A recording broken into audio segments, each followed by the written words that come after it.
People tell us every week that our information has helped save their life. If you agree that this is helpful information, please like, share, and most of all, subscribe, because nothing makes a channel like subscriptions. Harvey Ops.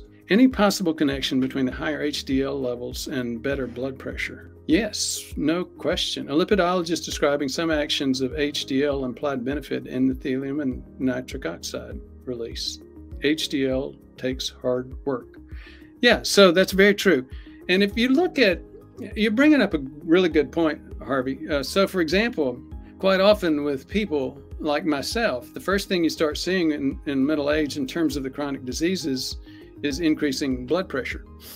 Well, my personal belief and a lot of the evidence would indicate that still wasn't the original problem. The original problem was increasing insulin resistance. Why would increasing insulin resistance cause high blood pressure? The term is a generic chemical term for glucose that has bonded to protein.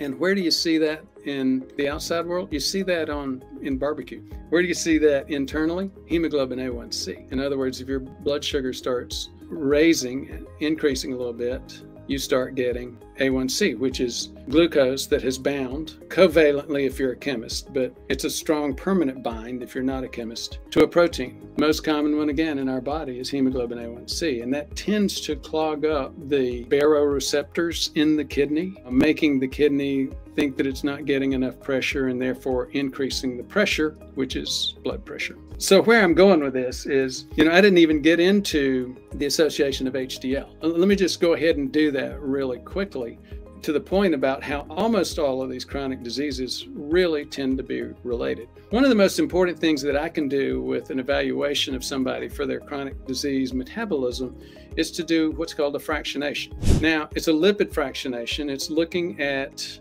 HDL actual components and LDL actual components. I've done video on this. It was a couple of years ago where we actually went into the bell curves of an HDL population and the bell curve of an LDL population. Now, why were those important? Glucose, not cholesterol, glucose. So when you have carb metabolism problems, what tends to happen is the larger, fluffier particles, whether it's HDL particles on the one hand or LDL particles, either one, the larger, fluffier particles tend to change. Instead of carrying cholesterol, they tend to carry fatty acids. Fatty acid laden particles, when they're carried through the liver, tend to get metabolized. So, you know what? We always thought that small, dense LDL were a bad thing, that they did damage. And we always thought that low HDL meant that you didn't have protection, that a high HDL would happen. Go back and look at the HDL particles in the labs and look at my video. The lab that we use most often, Quest, used to provide us a great bell curve. And you can see it when the carb metabolism is changed, you get this big shark bite. Visually, it looks like a shark bite out of the bell curve for HDL. The large, fluffy HDL are lost. The LDL curve reacts differently. The whole thing shifts to the small end, to the left. And you can get some skew, but again, the point is, think about it. Is it that HDL is protecting us? Is it that small, dense LDL is damaging us? Or is it that these are biomarkers telling us that we've lost our large, fluffy HDL, we've lost our large, fluffy LDL, and we've lost it because of damaged carb metabolism?